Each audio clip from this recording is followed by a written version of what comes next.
சற்று முன் கிடைக்கப்பெற்ற மிக மிக முக்கியமான செய்தி ஒன்று வெளியாகியிருக்கு. அதாவது கரூரில் நடந்த அந்த துயர சம்பவம். இதற்கு காரணம் செந்தில் பாலாஜி தான் என அதிரடியாக உத்தரவிட்டு அவரை கைது செய்ய நடவடிக்கை எடுக்க வேண்டும் என்கின்ற தற்போது நீதிபதியின் உத்தரவு. இதை பற்றி தான் நாம் இந்த வீடியோவில் பார்க்க போகிறோம். தாவேகா தலைவர் விஜய் அவர்களின் பிரச்சார கூட்டத்தில் கூட்ட நெரிசல் ஏற்பட்டது. இதன் காரணமாக 41 உயிர்கள் பறிபோயியது. இதற்கு பின்னால் பெரிய சதி இருக்கிறது என்கின்ற தாவேகாவின் கூற்று. அதை நீதிபதி விசாரித்தார்.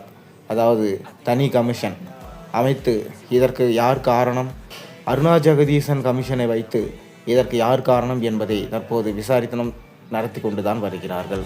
இன்னொரு பக்கம் பாஜக பக்கம் இருந்து தொடர்ந்து ஹேமமாலினி அவங்கள வச்சு விசாரணை நடத்திட்டு வராங்க.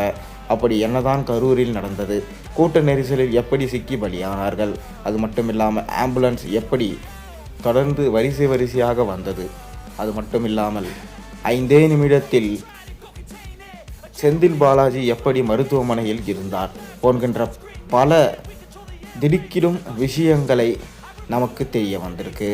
அது மட்டும் இல்லாமல் தற்போது கூடுதல் விஷயமாக கரூரில் நடந்த துயர சம்பவத்தில் 41 பேர் உயிரிழந்ததற்கு பின்னணி காரணமாக முன்னாள் அமைச்சர் செந்தில் பாலாஜியே இருப்பதாக குற்றம் சாட்டி தாவேகா கிளை செயலாளர் ஐயப்பன் தற்கொலை செய்து கொண்டார்.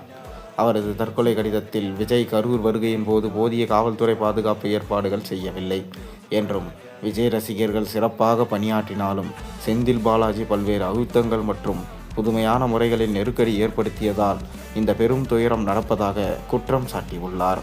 மேலும் இந்த சம்பவத்தில் காவல்துறையும் பங்காற்றியுள்ளதாக அவர் குறிப்பிட்டதுடன் செந்தில் பாலாஜியை கைது செய்து சிறையில் அடைக்க வேண்டும் என்று தன்னுடைய கடிதத்தில் வலியுறுத்தியிருக்கிறார். மேலும் இவ்வாறு கடிதம் எழுதி வைத்துவிட்டு தற்கொலை செய்து கொண்டுள்ளார் தாவேகா கட்சியின் முக்கிய பொறுப்பில் வகிப்பவர். இதனால் கண்டிப்பாக செந்தில் பாலாஜி கைது செய்யப்பட வேண்டும், அவர்தான் இந்த சதி திட்டத்திற்கு பின்னால் இருந்து செயல்பட்டது என்று அந்த ரசிகர் கூறியுள்ளார். அதாவது அந்த முக்கிய பொறுப்பில் இருப்பவர் கூறி தற்கொலை செய்து கொண்டுள்ளார்.